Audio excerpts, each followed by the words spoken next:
तो जय हिंद दोस्तों, आपका बहुत बहुत स्वागत है हमारे इस एक नए और वीडियो में। तो आज के हम इस वीडियो में क्लास 10 का हिंदी रिवीजन जो है पार्ट नंबर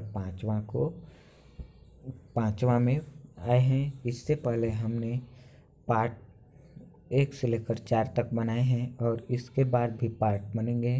तो उनका वीडियो जो है आपको इस वीडियो के लिंक डिस्क्रिप्शन में लिंक दिए हुए हैं, तो वहाँ पर आप जा कर के उन वीडियो को देख लीजिएगा। तो चलिए वीडियो को शुरू करते हैं। अगर आप पहली बार हमारे वीडियो पर आए हैं तो चैनल को सब्सक्राइब ज़रूर कर दें। तो चलिए शुरू करते हैं। तो यहाँ पर पहला प्रश्न जो है दिया हुआ है, यहाँ से दिया है कि खोखा का क्या नाम है। यानी खोखा का जो है 2 नाम था, उनमें से एक जो है दिया हुआ है कि खोखा, और इसका दूसरा नाम पूछा जा रहा है कि खोखा का क्या नाम है। कासू, कुसु या कासू या केसु। तो जो खोखा का नाम था वो दूसरा नाम कासू था। Option number C right answer है। अगला प्रश्न यहाँ पर दिया है, अगला प्रश्न दिया है कि बीरेन डंगवाल किस दैनिक पत्र के संपादकीय सलाहकार हैं। बीरेन डंगवाल जो है वह किस दैनिक पत्र के संपादकीय सलाहकार है। दैनिक जागरण के, या भास्कर के, या अमर उजाला के, या जनसत्ता के। तो जो बीरेन डंगवाल हैं वह अमर उजाला के दैनिक के संपादकीय सलाहकार हैं। ऑप्शन नंबर सी अमर उजाला राइट आंसर है। अगला प्रश्न यहाँ पर दिया है कि वाणी कब विष के समान हो जाती है। यानी वाणी कब विष के समान हो जाती है। राम नाम के बिना, ज्ञान के बिना, या तीर्थ यात्रा के बिना, या इनमें से कोई नहीं। तो जो वाणी होती है वह राम नाम के बिना विष के समान हो जाती है। Option number A right answer है। आपको ये डिस्क्रिप्शन में बताना है कि वाणी कब विष के समान हो जाती है। इस कविता के लेखक कौन है। आपको बताना है कि वाणी विष के समान कब हो जाती है, कविता के लेखक कौन है। अगला प्रश्न यहाँ पर दिया है कि दिनकर को ज्ञानपीठ पुरस्कार किस रचना पर प्राप्त हुआ। यानी दिनकर जी को ज्ञानपीठ पुरस्कार जो है वह किस रचना पर प्राप्त हुआ है। रसीमर्थी पर, या उर्वशी पर, या नील कुसुम पर, या परशुराम की प्रतीक्षा पर। तो दिनकर को जो है ज्ञानपीठ पुरस्कार प्राप्त हुआ था, उर्वशी से प्राप्त हुआ। Option number B right answer है। अगला प्रश्न यहाँ पर दिया हुआ है कि कौन सी कृति रसखान की नहीं है। यानी इन चारों में कौन रसखान द्वारा कृति लिखी गई नहीं है। प्रेम फुलवारी, प्रेम वाटिका, अष्टधामा, या सुजान रसखान। तो रसखान द्वारा इनमें से जो कृति नहीं लिखी गई है उसका नाम है प्रेम फुलवारी, जो ऑप्शन नंबर ए में दिया हुआ है। प्रेम फुलवारी राइट आंसर है। अगला प्रश्न यहाँ पर दिया है कि कुंवर नारायण की प्रसिद्ध कृति कौन सी है। यानी कुंवर नारायण की प्रसिद्ध कृति कौन है। आत्मजयी, या कालजयी, या ए और बी दोनों, या इनमें से कोई नहीं। तो कुंवर नारायण की प्रसिद्ध कृति जो है वो आत्मजयी है। Option number A right answer है। अगला प्रश्न यहाँ पर दिया है कि रंगप्पा जो है था मंगम्मा से कहाँ मिलता था। आपको ये बताना है कि रंगप्पा जो है मंगम्मा से कहाँ मिलता था। कुआं के पास, स्कूल के पास, शिवाला के पास, या चौराहे के पास। तो रंगप्पा जो है वह कुआं के पास मिलता था, वो है ऑप्शन ए में दिया हुआ है कुआं के पास राइट आंसर है। Option A. आपको ये डिस्क्रिप्शन में बताना है कि जो कुआं का नाम क्या था। रंगप्पा जो है मंगम्मा से जिस कुएं के पास मिलता था उस कुएं का नाम क्या था। जल्दी जल्दी आप ऑप्शन, इसका सही आंसर डिस्क्रिप्शन में दे दीजिए। अगला प्रश्न यहाँ पर दिया है कि हिरोशिमा कहाँ है, यानी हिरोशिमा कहाँ पर है, जापान में या म्यांमार में या कोरिया में या चीन में। तो हिरोशिमा जापान में है, option number A right answer है। अगला प्रश्न दिया है कि उर्वशी किनकी कृति है, निराला का या दिनकर का या महादेवी वर्मा का या सुमित्रानंद पंत का। दिनकर का जो है उर्वशी कृति है।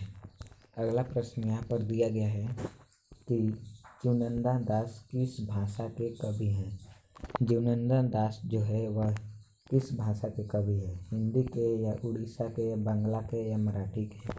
तो जीवनंदा दास जो है वो बांग्ला भाषा के कवि हैं, option number C right answer है।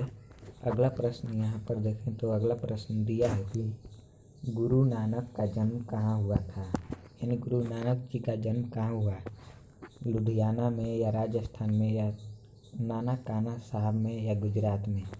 तो गुरु नानक जी का जन्म जो है वह नानकाना साहब में हुआ था, option number C right answer है। आपको ये भी बताना है कि नानकाना साहब इस वक्त कहाँ मौजूद है। अगला प्रश्न दिया है कि रसखान किस कला के कवि हैं, यानी जो रसखान जो है रसखान जी वह किस काल के कवि हैं, आदिकाल के, रीतिकाल के, आधुनिक काल के या भक्ति काल के। तो जो रसखान जी है वह भक्ति काल के कवि हैं, जो ऑप्शन नंबर डी में दिया हुआ है भक्ति काल के। अगला प्रश्न देखें तो अगला प्रश्न यहाँ पर दिया है, अगला प्रश्न दिया है कि सुजान सागर किनकी कृति है, यानी सुजान सागर को किन्होंने लिखा है, मतीराम ने या घनानंद ने या देव ने या केशदेव ने। तो सुजान सागर को घनानंद ने लिखा है, option number B right answer है। अगला प्रश्न देखें तो अगला प्रश्न यहाँ पर दिया है कि सेन साहब अपने पुत्र को क्या बनाना चाहते थे, यानी सेन साहब अपने पुत्र को क्या बनाना चाहते थे, बिजनेसमैन या इंजीनियर, वकील या प्रोफेसर या डॉक्टर। जो सेन साहब थे वह अपने बेटे को बिजनेसमैन या इंजीनियर बनाना चाहते थे, इसलिए वह एक बड़े को अपने यहाँ रख लिए थे ताकि वह लकड़ी से कुछ ठोक ठाक करे, तो उसे देखकर उसका बेटा भी कुछ इंजीनियर टाइप का काम करे और इंजीनियर बन सके। तो इसका सही आंसर है ऑप्शन नंबर ए बिजनेसमैन या इंजीनियर। अगला प्रश्न देखें तो यहाँ पर अगला प्रश्न दिया है कि कौन सी कृति अज्ञेय की नहीं है, यानी अज्ञेय द्वारा लिखा गया कृति कौन नहीं है। ऑप्शन ए में दिया गया है बावरा, अहेरी, आंगन के पार द्वार या एक बूंद सहसा उछली और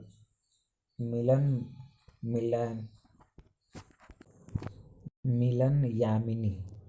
तो जो है इनमें से जो अज्ञेय की कृति जो है मिलन यामिनी नहीं है, लेकिन उसके बाद जो ये है बावरा, अहेरी, आंगन के पार द्वार और एक बूंद सहसा उछली। तो जो मिलन यामिनी है वह आपका सही आंसर हो जाएगा, यह अज्ञेय की कृति नहीं है। अगला प्रश्न देखें तो यहाँ पर अगला प्रश्न दिया है कि जीड़ जनपद किनकी कृति है, प्रेमघन की या श्रीधर पाठक की या रामनेश त्रिपाठी की या नागार्जुन की। तो नागार्जुन की है, option number D right answer है। अगला प्रश्न यहाँ पर देखें तो अगला प्रश्न दिया है कि गलत पते की चिट्ठी किस विद्या की कृति है, यानी गलत पते की चिट्ठी जो है वह किस विद्या की कृति है, उपन्यास की, निबंध की या काव्य संकलन की या कहानी की। तो काव्य संकलन की है, option number C right answer है।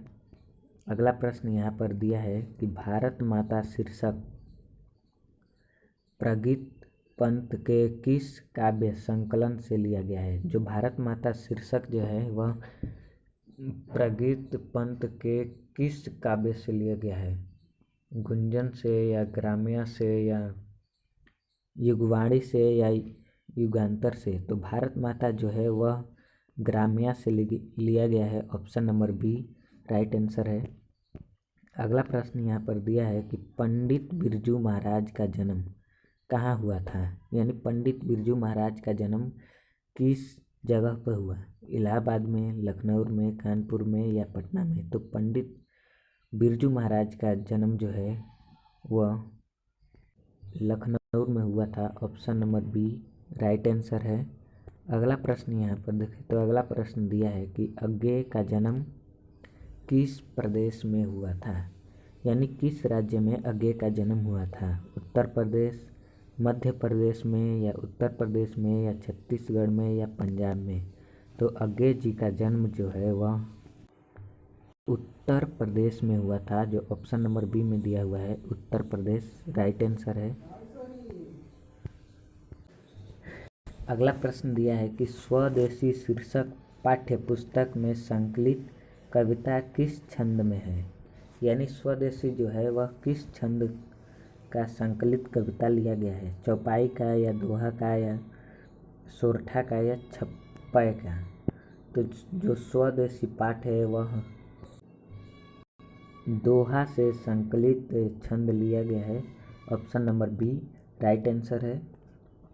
अगला प्रश्न देखें तो यहाँ पर अगला प्रश्न दिया है कि किसे प्रेम की पीर की कवि कहा जाता है? यानी प्रेम के पीर की कवि कौन है? मीरा या महादेवी वर्मा या घनानंद या सूरदास? तो प्रेम के पीर की कवि जो है वो है Ghananand. Option number C right answer है। अगला प्रश्न यहाँ पर दिया हुआ है कि मन अर्जुन मन कृष्ण किनकी कृति है? मन अर्जुन मन कृष्ण किनकी कृति है? विवेकी राय की या अमरकांत की या निरुपमा सेवती की या अनामिका की? तो जो मन अर्जुन और मन कृति कृष्ण जो है वह अनामिका की कृति है, जो ऑप्शन नंबर डी में दिया हुआ है अनामिका राइट आंसर है। अगला प्रश्न देखें तो यहाँ पर अगला प्रश्न दिया है कि बिस्मिल्लाह खां के साथ किस मुसलमान पर्व का नाम जुड़ा है? यानी बिस्मिल्लाह खां के साथ किस मुसलमान पर्व का नाम जुड़ा हुआ है? ईद का या शबे बारात का या बकरीद का या मुहर्रम का? तो बिस्मिल्लाह खां के साथ जो है मुहर्रम पर्व का नाम जुड़ा हुआ है। इसका सही आंसर है ऑप्शन नंबर डी मुहर्रम। यहाँ पर अगला प्रश्न दिया है कि हिंदी में प्रत्यय होते हैं, यानी हिंदी में जो है प्रत्यय कितने प्रकार के होते हैं? 4, 2, 5 या 3? तो हिंदी में जो प्रत्यय होते हैं वो 2 प्रकार के होते हैं, जो ऑप्शन नंबर बी में दिया हुआ है 2। तो आज के वीडियो में बस इतना ही। मिलते हैं अगले वीडियो में, नेक्स्ट पार्ट अगले वीडियो में। इस वीडियो में उस वीडियो का लिंक जो है अगले पार्ट का लिंक दिया हुआ है, तो वहाँ पर से जा कर के आप देख लीजिए।